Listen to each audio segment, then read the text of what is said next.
Kyllähän hyvin metsään varusteltu traktori on tietystikin tehtaalla jo suunniteltu metsäkäyttöön ja se on siellä runkoon vahvistettu. Nykyään on isoja kuormaajia ja niillä saadaan valtavia vääntöjä sinne traktorin runkoon. Niin panssarointihan on tietysti erittäin tärkeä, mikä pitää olla koko traktorin mitalla. Ja minä ainakin vain, että se on siellä metsässä niin tuo etenemiskykyinen ja sitten kestää ne metsäolosuhteet. Ketteryys tietysti sanotaan, että se helpottaa sitä työskentelyä.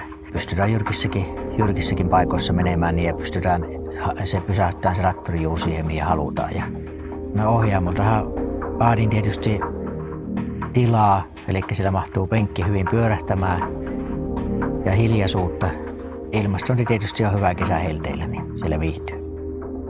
Ammatin harjoittamisen kannalta on kyllä tosi tärkeää, että huollon toimivuus ja että se on nopea, seisokkitunteja ei kovin paljon kärsi olla. Huolto ajoitetaan aina siihen leimikonvaihon yhteyteen, niin silloin kun muidenkin ollaan liikkeellä, niin se on hyvästi käydä hallilla.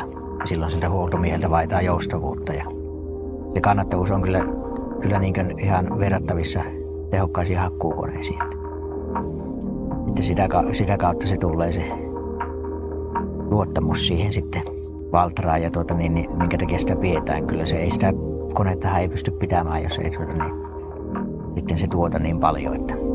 Niin eihän mulla noin monta valtraa olisi ollut, jos en mä olisi niihin tyytyväinen. Ja kyllä se on käyttökustannuksiltaan ja muilta ominaisuuksiltaan niin luotettava, että ei ole tarvinnut vielä miettiä, että vaihtaisiko varsinaiseen hakkuukoneeseen.